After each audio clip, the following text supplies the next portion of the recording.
하나님께서 오늘 저에게 주신 본문 말씀은 사도 바울이 제1차 전도 여행 당시에 안디옥 교회를 배경으로 해서 떠나서 비시디아 안디옥에 있는 회당에 갔을 때에 안식일에 행한 설교의 한 부분입니다. 바울의 1차 전도 여행의 메시지 전파한 내용, 성경에 나타난 첫 번째 메시지가 오늘 본문에 나오는 내용입니다. 이 부분의 핵심 내용은 이스라엘 백성의 하나님께서 이스라엘 조상들을 택하시고 애굽 땅에서 나그네된 그 백성들을 크게 높여 큰 권능으로 인도하여 내시고 광야에서 40년 동안 저희의 온갖 반란과 배역에도 소행을 참으시고 가나안 땅 7족속을 멸하신 뒤 그 땅에 머물게 하셨습니다. 그것이 무려 450년 동안 우리는 그 시대 출애굽 40년이 지난 뒤 가나안 땅에 정착했던 초기의 약 450년을 사사시대라고 말합니다. 이 사사시대의 마지막 장식을 선지자 사무엘이 하게 됩니다. 사사시대를 이야기하고 있는 사사기 21장 25절 맨 마지막 장 맨 끝절입니다. 그것에 보면 사사시대의 특징을 이렇게 말합니다. 그때에 이스라엘에 왕이 없으므로 모든 백성들이 자기의 소견에 옳은 대로, 사람들이 자기의 소견에 옳은 대로 행하였다고 말합니다. 다시 말하면 이스라엘 백성들이 왕을 구했습니다. 하나님께서 베냐민 지파 사람 기스의 아들 사울을 40년 동안 주셨다가 패하시고 다윗을 왕으로 세우시고 증거하셨습니다. 내가 이새의 아들 다윗을 만나니 내 마음에 합한 사람이라 내 뜻을 다 이루게 하리라. 그리고 먼 훗날 하나님께서 그 언약하신 약속대로 이 사람 다윗의 씨에서 바로 이스라엘을 위하여 구주를 세우셨는데 예수님이 태어나셨다. 사랑하는 성도 여러분, 여기 짧은 한 줄, 다시 말하면 사울을 주셨다가 패하시고 다윗을 세우시고 이 짧은 한 구절 속에 구약성의 많은 내용을 함축적으로 나타내고 있습니다. 먼저 사울을 주셨다가 패하시고를 잠깐 살핀 뒤에 그 다음 구절을 생각합니다. 사울이 어떤 사람입니까? 사무엘상 9장 1절 이하에 보게 되면 사울을 가르쳐 베냐민 지파 유력한 사람 기스의 아들이라고 말합니다.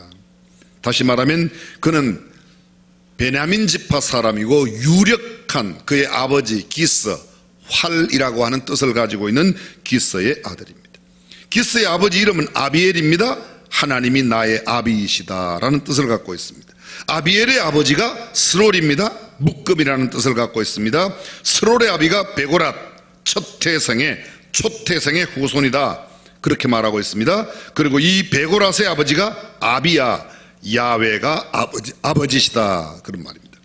좀 쉽게 풀이하면 이렇습니다. 사울의 아버지는 기스요, 사울의 할아버지는 아비엘이요, 증조 할아버지는 스롤이요, 고조 할아버지는 베고랏이요, 현조 할아버지는 아비야라. 다시 말하면 6대조 할아버지부터 고조, 증조, 할아버지, 아버지까지 다 그 집안 내력을 다 이야기합니다. 그리고 그 사울이 그 집안에 태어났습니다. 사울이라는 이름의 뜻은 희망, 소원, 크다, 그런 뜻을 갖고 있습니다. 다시 말하면 사울은 신앙의 뿌리가 깊은 가문에서, 그의 할아버지 이름이 뭐라고요? 아비엘입니다. 아비엘은 하나님이 나의 아비이시다. 그 아비엘의 할아버지 이름이 베고랏인데 초태생의 후손, 처음 나는 것의 후손, 이것도 영적인 의미가 있습니다. 그 위에 6대조 할아버지 아비야는 야훼가 아버지이시다. 집안 전체가 대를 이어 신앙의 가문으로 이어가고 있다는 것을 금방 알 수 있습니다. 9장 2절은 계속해서 이렇게 말합니다. 사울은 준수한 소년인데, 준걸 준자 빼어날 숫자, 다시 말하면 풍채가 아주 남달랐습니다. 그의 키는 이스라엘 모든 사람들보다도 어깨 하나 위가 더하였다. 키가 정말 기골이 장대하고 풍채가 멋졌습니다. 출중한 외모를 가지고 있었습니다. 요새 말로 바꾸면 꽃미남이었다, 그런 말입니다.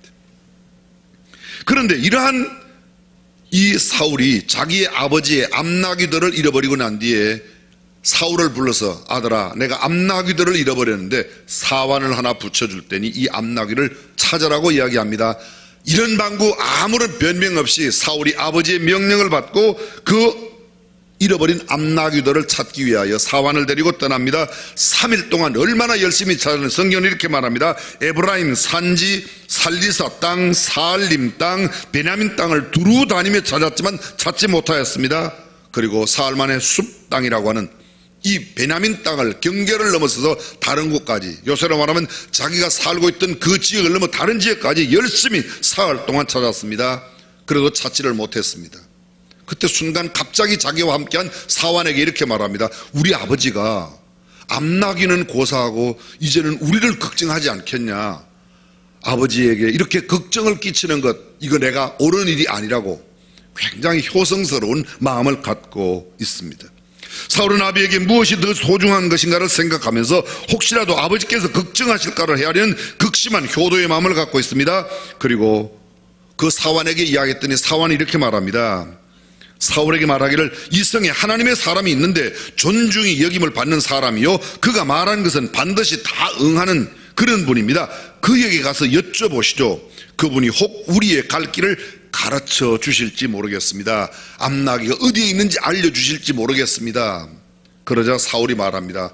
그래, 자네 말도 말이 맞네. 그런데 하나님의 사람을 만나려면 그에게 무언가 선물을 드려야 할 텐데 우리가 가지고 있는 음식은 이미 다 먹어버렸고 아무것도 없지 않냐.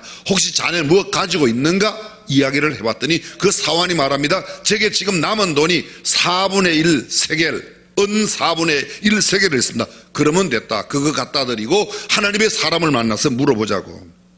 그렇습니다. 그는 선견자에게, 성경에 보면 옛적에는 이걸 선견자라고 그러고 그 당시의 말로는 선지자, 선견자나 선지자나 같은 말인데 하나님의 사람 사무엘을 두고 하는 말입니다. 사울이 사환의 말을 옳게 여겨 가자 하고 하나님의 사람이 있는 성으로 갔습니다. 그 성으로 가는 비탈길을 올라가다가 물길러 나오는 소녀들을 만났습니다. 그 소녀에게 묻습니다. 여기 선견자의 집이 어디에 있는지 우리에게 일러주라고. 그랬더니 그 소녀들이 말하기를 조금 전에 그 하나님의 사람이 들어가셨는데 빨리 가면 쫓아갈 겁니다. 제가 쉬운 말로 좀 옮겼습니다.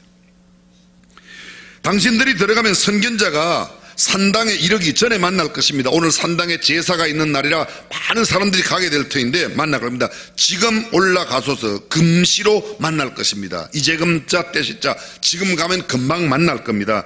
그들이 성읍으로 올라가 들어갈 때에 사무엘이 마침 산당으로 올라가기 위해서 막 나오다가 마주쳤습니다.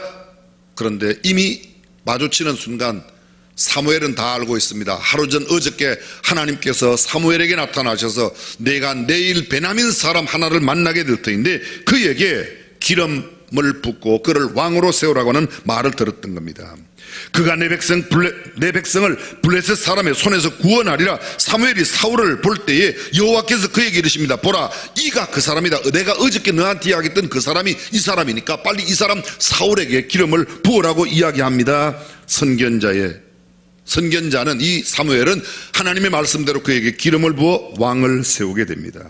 사무엘이 사울에게 말합니다. 내가 선견자다. 나는 내 앞서 산당으로 올라가라. 너희가 오늘날 나와 함께 먹을 것이요 아침에는 내가 너를 보내어 내 마음에 있는 것을 다 내게 말해라. 사흘 전에 이런 암나귀들은 염려하지 말아라. 다 그것은 이미 해결됐다고 이야기합니다. 그날 밤 자고 난 다음에 동틀무릎 일어나서 사울과 그 사환이 떠날 때에 사환을 앞서가라고 그러고 기름을 부어서 왕으로 세웁니다. 그런데 왕으로 세우려고 할 때 사울이 선지자에게 사무엘에게 이렇게 말합니다. 나는 이스라엘의 가장 작은 지파 베냐민 지파 사람이고 나의 가족은 베냐민 지파 중에서도 가장 미약하지 아니하니까 어찌 그런 일이 내게 일어나겠습니까? 어떻게 내가 그런 일을 감당할 수 있겠습니까? 매우 겸허한 모습으로 겸손한 모습으로 이야기합니다. 그러나 하나님의 사람은 그에게 기름을 부어 드디어 왕으로 세우고 그를 위하여 준비해 두었던 음식을 가져오라고 합니다. 요리사를 시켜서 빨리 가지고 와라. 내가 당신에게 주었던 것.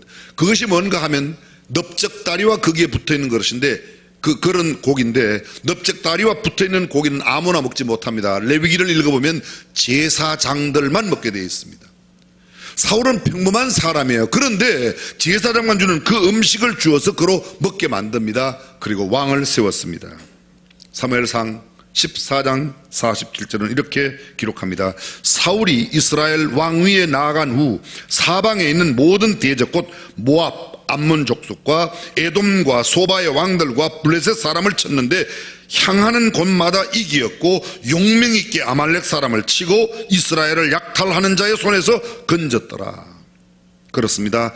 사울은 왕이 되면서 승승장구하고 전쟁터에 사울이 나가는 데는 무조건 다 승리했습니다. 그 주변에 있는 모든 이스라엘에 대적되는 나라들을 다 점령했습니다. 그런데 오래가지 못했습니다. 성경학자들은 말합니다. 사울이 40년 동안 왕위에 있었는데 불과 2년 만에 하나님을 떠나버립니다. 그 내용은 이렇게 기록합니다.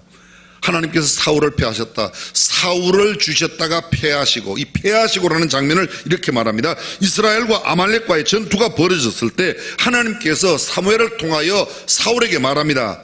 어떤 생명 하나도 용납지 마라. 성경은 이렇게 말합니다. 그들의 모든 소유를 남기지 말고 진멸하되 남녀와 소아와 젖먹이는 아이와 우양과 약대와 나귀를 죽이라. 그 이야기를 듣고 사울이 보병 20만 명과 유다의 사람들 10,000명 21만 명의 연합군을 형성해서 아말렉을 침공해서 아말렉을 싹 멸절시킵니다. 그런데 그때 딴 마음이 들어갔습니다. 하나님은 모든 생명을 다 멸하라고 그랬는데 사울과 그 백성이 아각 왕과 양과 소의 가장 좋은 것, 또 기름진 것, 어린 양 모든 좋은 것을 남기고 진멸키를 즐겨 아니하고 가치 없고 낮은 것만 진멸하니라. 좋은 것은 따로 빼두었습니다. 하나님의 말씀은 모두 진멸하라고 했는데 사울과 그 백성들이 좋은 것은 빼두었습니다. 하나님께서 사무엘에게 나타나서 사울의 왕 삼은 것을 내가 잘못했다고 이야기하며 보냅니다. 사무엘이 사울에게 갔더니 사울에게 가서 왕에게 이야기합니다. 왕이시여, 이게 무슨 소리입니까? 무슨 소리 말입니까? 지금 내게 들리는 이 우양의 소리, 소의 울음과 이 양들의 소리가 뭡니까? 그랬더니 사울이 이야기합니다. 하나님의 사람이여, 그건 그런 게 아니고 우리가 아말렉에 가봤더니 너무 살지고 기름진 것이 있어서 하나님 앞에 제사 드리려고 그걸 그냥 남겨두었습니다. 백성들이 그렇게 했다고 변명을 했습니다.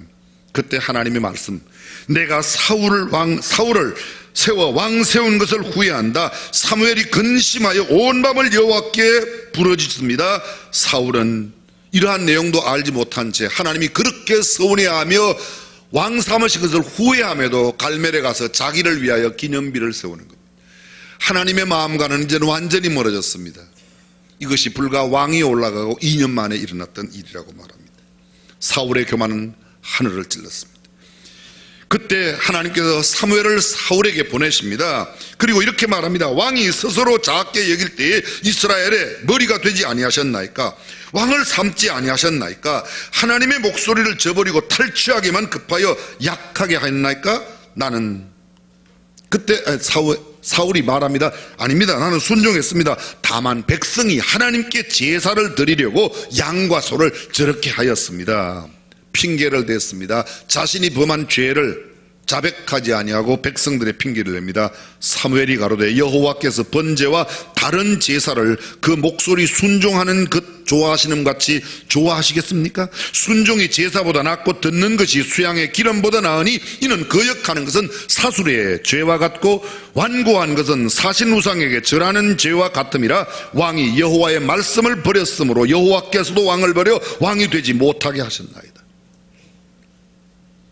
다시 우리가 너무도 잘 알고 있는 말씀, 번제를, 소제를, 어떤 다른 제사를 그 목소리 순종하심을 좋아하심 같이 좋아합니까? 하나님은 순종하시는 것을 좋아하시지 순종이 제사보다 낫고 듣는 것이 수양의 기름보다 아무리 살진 기름진 것, 요사이 말로 좀 바꾸면 아무리 봉투가 두터워도 두터운 봉투가 중요한 게 아니라 당신이 하나님의 말씀대로 살고 안 사느냐가 더 중요하다. 아멘.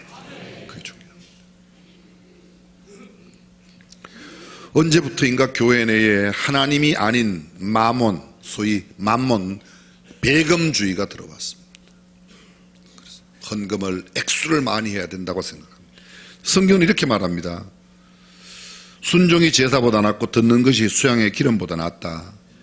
하나님의 말씀을 거역하는 것은 사술의 죄와 같고 완고한 것은 사신 우상에게 절하는 것 같다. 왕이 여호와의 말씀을 버렸으므로, 무엇을요?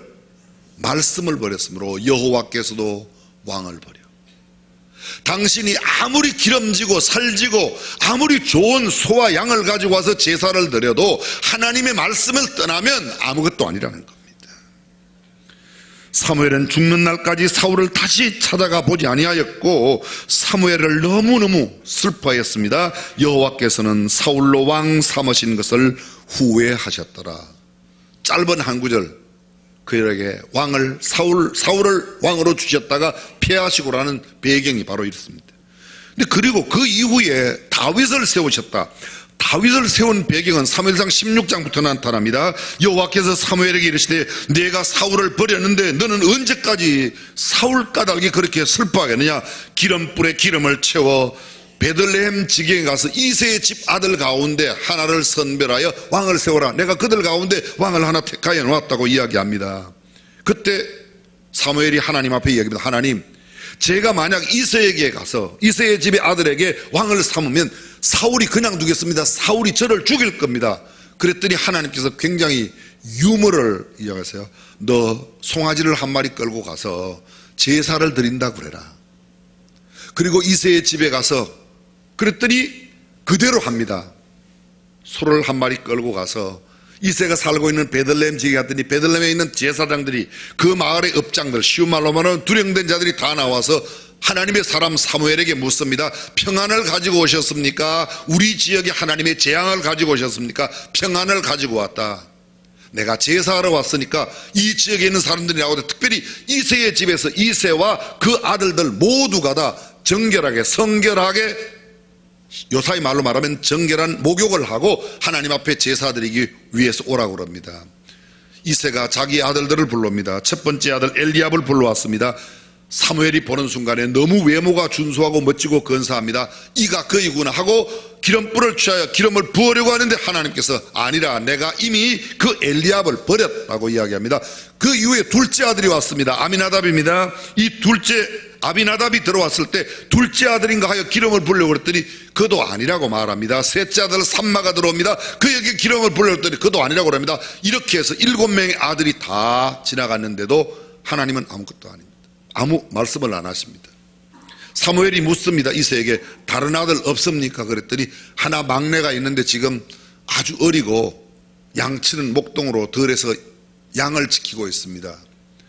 그를 데려오십시오. 그랬더니 이새가 하는 말이 일단 저녁을 준비했으니까, 밥을 준비했으니까 드시라고 이야기합니다. 내가 그를 보기 전에는 결코 내가 식사 자리에 앉지 않겠습니다. 드디어 다윗이 왔습니다. 다윗이 이 말째 아들로 양을 지키는 가운데서 그가 왔습니다. 그가 오기 전에 식사 자리에 앉지 않겠다고 하던 그가 다윗을 보면서 이렇게 말합니다. 그의 빛이 붉고 눈이 빼어나고 얼굴이 아름답더라. 여호와께서 가라사대 이가 그니 일어나 기름을 부어라. 순간 사무엘에게 들려온 하나님의 말씀을 듣고 그에게 기름을 부었습니다. 이날 이후로 다윗이 여호와의 신에게 크게 감동되니라. 아멘. 그날 기름을 붓고 나서 그날부터 다윗이 여호와의 신에 감동되었다. 요새 말로 바꾸면 성령 충만한 사람이 되었다는 겁니다. 하나님께서는 하나님의 일을 위하여 쓰시기 전에 하나님의 사람에게 성령을 충만하게 부어주시는 줄로 믿습니다. 그리고 이렇게 말합니다. 내가 이새의 아들 다윗을 만나니 내 마음에 합한 사람이라. 성경 속에 약 5만 명의 이름이 나타납니다. 그런데 그 5만 명 가운데 하나님의 마음에 합한 사람이라는 칭호를 얻은 사람이 딱 한 명, 다윗이 있습니다. 다른 그 어떤 누구도 이런 칭호를 받지 못했습니다. 너는 믿음이 있는 사람이다, 의로운 사람이다, 이런 칭호를 받는다. 하나님의 마음에 합한 사람이라는 그런 칭찬을 얻은 사람은 다윗 한 사람밖에 없습니다. 그리고 그 이후 사울은 하나님이 부르시는 악신 때문에 정신 나간 이상한 짓을 합니다. 사람들이, 신하들이 수금을 타면 사울의 영이 맑아졌다가 또 수금을 안 타면 이상한 정신 나간 짓을 계속하는 겁니다. 근데 이스라엘 사람 가운데서 수금 잘 타는 사람이 없는가? 그랬더니 어떤 사람이 사울 왕에게 이야기합니다. 베들레헴 이새의 아들 가운데 정말 이 수금을 잘 타는 사람이 하나 있습니다. 이 수금 타는 사람, 그 사람은 호기와 무용과 구변이 준수하고 여호와께서 그와 함께 계시더이다. 그를 데려오라고 합니다. 그 사람이 다윗입니다. 그리고 사울의 사위가 되죠. 이 긴 이야기를 다 말할 수 없습니다. 중요한 것은 이 사울에게 다윗을 소개하고 있는 사람이 어떻게 다윗을 사울에게 소개하느냐. 다시 들어보십시오. 그는 수금을 잘 타고 호기와 무용과 구변이 준수한 자라 여호와께서 그와 함께 계시더이다. 무슨 말입니까?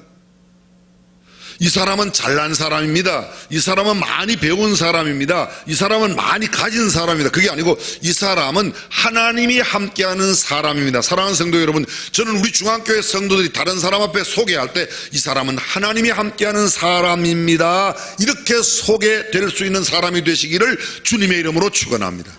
이 사람은 부자입니다. 이 사람은 굉장히 많이 지식을 갖고 있습니다. 이 사람은 정말 꽃미남입니다. 뭐 그것 좋은 일이지만 그것보다 그 어떤 것보다 이 사람은 하나님이 함께하는 사람입니다.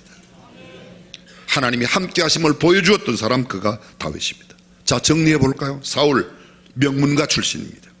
준수한 외모를 가지고 있습니다. 기골이 장대합니다. 아버지의 말씀에 순종하는 사람입니다. 하나님의 사람께 예절을 갖춥니다. 내가 그에게 드릴 예물이 없는데 어떻게 만나겠냐? 예물이 있냐? 이렇게 말합니다. 아버지의 마음을 헤아립니다. 잃어버린 암나기보다 아버지의 마음을 염려할 수 있는 아주 사려 깊고 배려 깊은 사람입니다. 그런데 영적으로는 매우 무디어 있습니다. 그의 범죄는 영적인 무딤으로부터, 그리고 하나님을 무시함으로 하나님의 말씀을 떠나게 됩니다. 하나님의 말씀을 떠나고 무력의 탐심이 그에게 있어서 자기 자신을 위하여 기념비를 세우고 아말렉 전투에서 얻었던 좋은 전리품들을 몰래 숨겼습니다. 그리고 잘못된 것을 백성에게 핑계를 했습니다. 책임감 없는 행동을 했습니다. 자신의 직무의 자리를 가볍게 여겼습니다.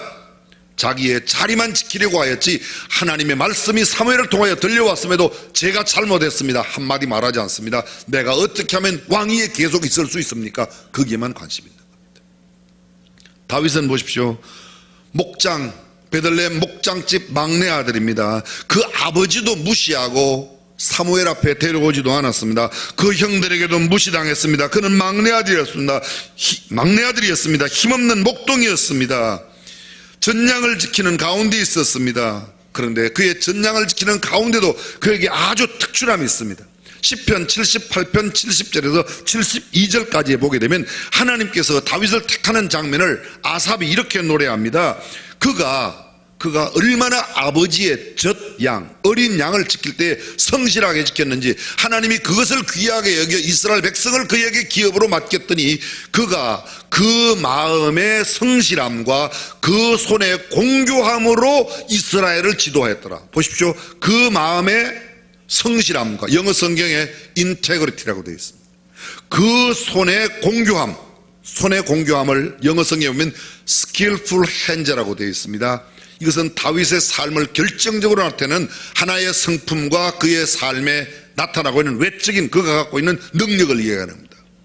이 인테그리티, 우리말로 우리는 성실함으로 번역했는데 이 인테그리티 속에는 굉장히 많은 것이 담겨져 있다는 겁니다.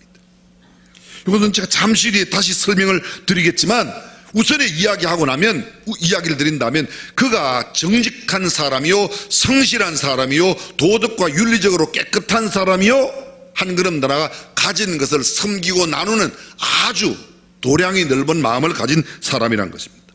skillful hands. 그건 skill이란 말은 기술이에요. skillful, 기술이 넘쳐나는 hands. 손에 기술을 갖고 있습니다. 실력이 있다는 말입니다. 능력이 있다는 말입니다. 그런데 하나님께서 바로 이 다윗을 택하셨습니다. 자, 다시 정리해 볼까요? 사울을 왜 버리셨어요? 사울이 하나님의 말씀을 버렸으므로 버렸습니다. 다윗을 왜 택하셨어요? 오늘 제목이 왜 다윗을 택하셨는가? 다윗에게는 아름다운 성품과 믿음과 공교한 기술이, 능력이, 실력이 있었다는 겁니다. 정리해 볼까요? 왜 다윗을 택하셨을까? 다윗을 택하신 이유와 까닭, 목적이 무엇입니까? 많이 가져서, 많이 배워서 아닙니다. 많이 갖추어서 아닙니다. 가문이 좋아서 아닙니다. 외모가 출중해서 아닙니다. 훈련이 잘 돼서 아닙니다. 무언가 그들을 조상이 탁월한 사람들이 많아서, 물론 탁월한 조상이 있습니다. 그러나 그것 때문이 아닙니다. 하나님의 마음에 합한 하나님의 사람인 까닭에 하나님이 그를 세우신 줄로 믿습니다. 하나님의 신에 감동된 까닭에 성령 충만한 사람인 까닭에 하나님의 역사를 감당한 줄로 믿습니다. 그렇습니다. 성실하고 정직하고 도덕적인 모든 모양을 갖추고 섬김과 나눔의 정신을 가지고 있습니다. 공교한 기술 있는 솜씨가 탁월한 사람입니다. 실력 있는 사람입니다. 능력 있는 사람입니다. 하나님께 쓰임받는 사람의 두 가지 특징, 성품이 하나님의 마음에 합해요. 그리고 실력과 능력이 있습니다. 자, 여러분 잘 들어보십시오. 이것을 제가 도표로 한번 설명해 볼게요. 어떤 사람은 성품이 좋은데 실력이 없는 사람이 있어요. 어떤 사람은 실력은 좋은데 성품이 안 좋은 사람이 있어요. 자, 여러분들은 어떤 사람이 되기를 원하는가? 제가 보기 4개를 들겠습니다. 첫 번째 사람, 성품도 좋고 실력도 좋은 사람. 1번. 2번, 성품은 진짜 형편없어요. 죄송합니다. 성품은 찌랄 같은데 실력은 무지무지 좋은 사람이 있어요. 이 사람은 가면 일은 잘 돼요. 일은 맡기면 일이 일사천리로 됩니다. 근데 그 사람 옆에만 가면 모두가 상처를 받아요. 교회도 가끔 그런 사람이 있어요. 세 번째 사람은요, 성품은 너무너무 좋은데 실력이 없어요. 일이 안 돼요. 정말 이 마음씨나 생각하는 거나 이런 건 거의 공자 아님 가운데 토막 같으신데 일을 못하는 사람이 있어요. 네 번째 사람, 성질도 지나갔고 일도 못하는 사람이 있어요. 1번, 2번, 3번, 4번. 저는 우리 교회 모든 성도들이 성품도 예수님을 닮고 실력도 능력을 갖춘 그런 사람이 되시기를 주님의 이름으로 축원합니다. 2번, 3번 중에 고르라고라면 그래도 성품 좋은 사람이 괜찮은데 일을 추구하는 사람은 성품은 좀 나빠도 괜찮아. 일이 돼야 돼. 그런 사람이 있습니다. 그건 여러분 소견에 맡기겠습니다. 저는 2번, 3번 생각하기도 싫고 우리 교회 모든 성도들이 1번 되시기를 주님의 이름으로 축원합니다. 그렇습니다. 자, 다시 묻습니다. 왜 하나님이 다윗을 택하셨어요? 성경에 이렇게 말합니다. 내가 이새의 아들 다윗을 만나면 내 마음에 합한 사람이라 내 뜻을 다 이루게 하리라. 왜 택하셨다고요? 하나님의 뜻을 이루기 위해서. 하나님의 뜻을 이루기 위해서. 하나님께서 왜 우리를 부르셨을까요? 왜 우리를 부르셨을까요? 예, 일부러 틀리려고 말하면 하나님께서 우리를 복주시려고 우리를 구원하시려고 다 맞습니다. 근데 궁극적인 목적은 하나님의 뜻을 이루려고 부르신 줄로 믿으시길 바랍니다. 하나님의 뜻이 뭐예요? 요한복음 6장 40절에 예수님이 이렇게 말씀하세요. 내 아버지의 뜻은 이것이니 예수 그리스도를 보고 믿는 자마다 구원받는 거다. 구원을 이루는 게 하나님의 뜻이에요. 온 우주 만물을 만드시기 전에 하나님께서 계셨어요. 그때 하나님은 무엇을 하셨어요? 창세전에 그 기쁘신 뜻대로 우리를 예정하고 우리의 구원을 그때 계획하신 거예요. 그게 하나님의 뜻이에요. 그리고 아담과 하와를 온 우주 만물을 만드시고 아담과 하와를 만드시고 아담의 하여금 그게 가인과 아벨이 나는데 가인이 아벨을 죽입니다.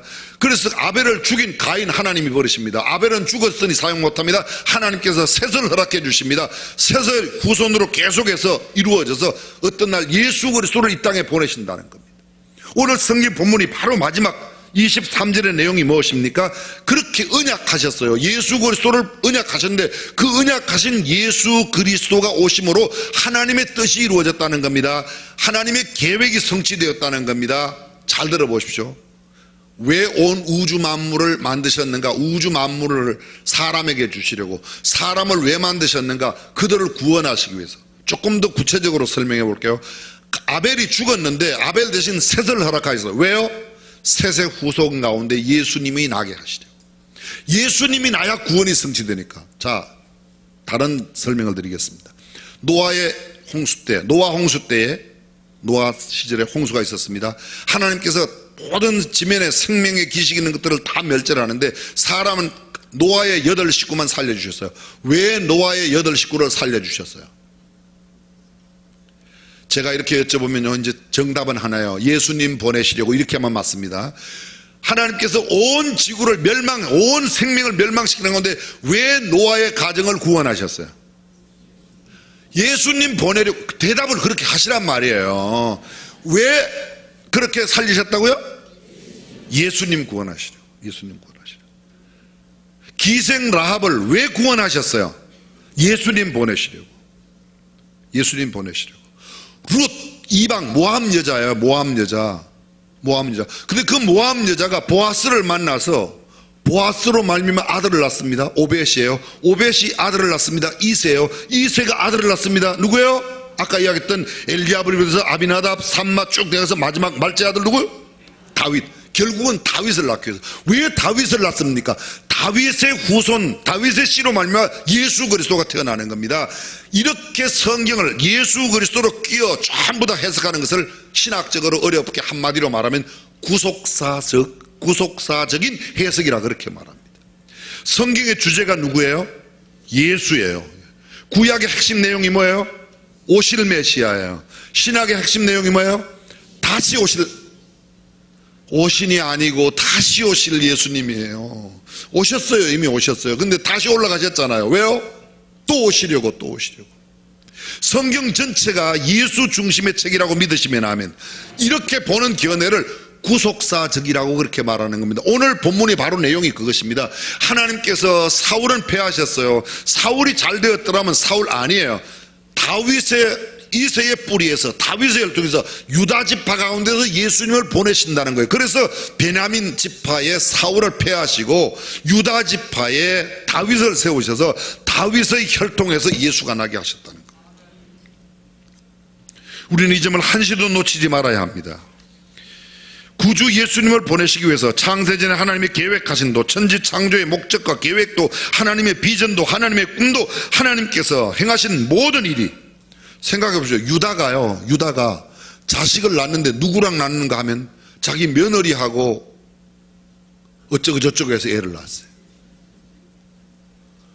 참 도저히 이해가 안 돼요. 근데 그 며느리 다말하고 어쩌고 저쩌고 해서 그 다말이 예수님 족보에 들어갔어요.